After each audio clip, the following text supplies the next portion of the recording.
What if the world told you people like you don't belong here? What if every stadium you stepped into whispered you weren't enough?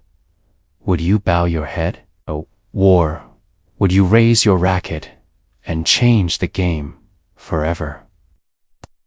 This is the story of Serena Williams, a girl from Compton who grew up in the shadows of broken streets and became one of the greatest athletes in history. Serena wasn't born into privilege.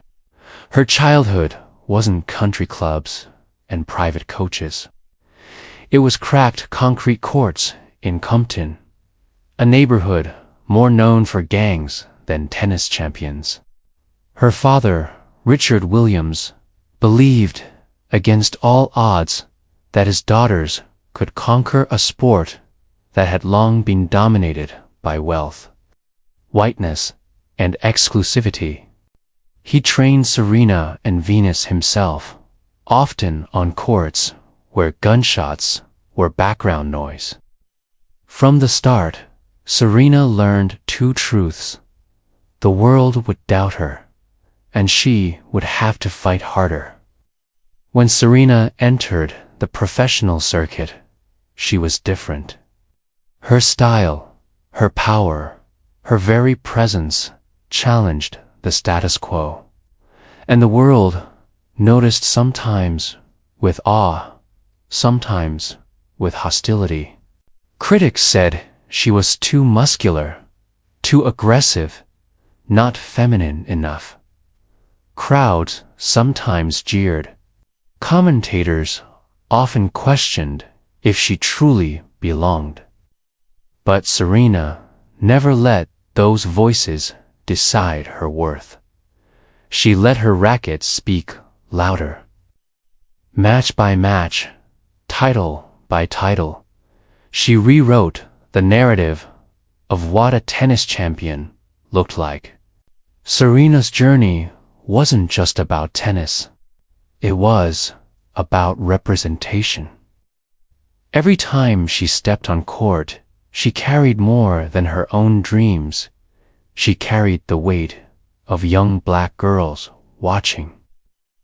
The daughters of single mothers, the kids from neighborhoods no one believed in. And she did more than carry each, she expanded it.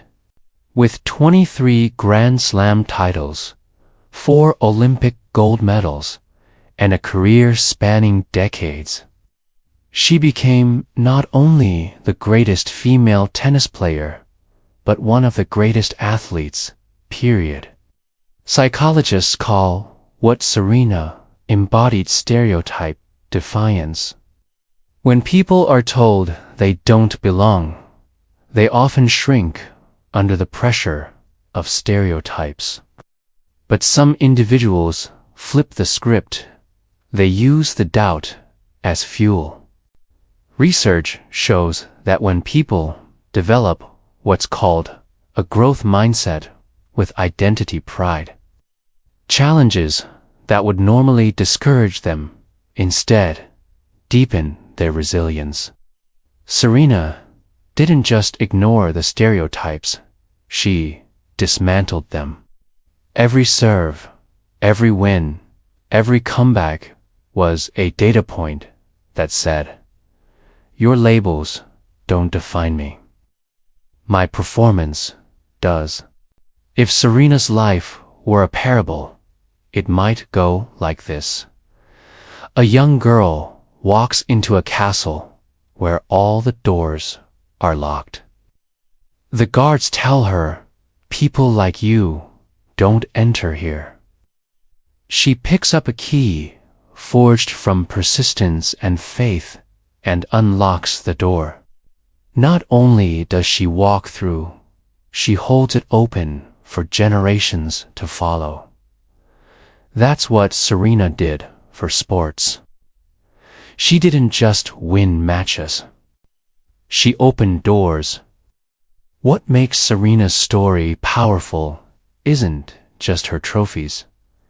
It's her honesty about struggle, injuries that nearly ended her career, a life-threatening childbirth, public defeats, criticism that went far beyond her game. But she showed the world that greatness isn't perfectionite's persistence. It's getting back up after losses. It's holding onto your identity when the world tries to strip it away. Serena once said, "Every woman's success should be an inspiration to another." We're strongest when we cheer each other on. Her greatness wasn't selfish, it was communal. She didn't just break barriers, she built bridges. Most of us won't win a grand slam, but we all know what it feels like to be underestimated. To hear voices, sometimes even in our own head saying, "You're not enough."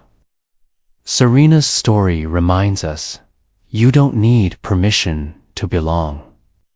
You don't need approval to matter.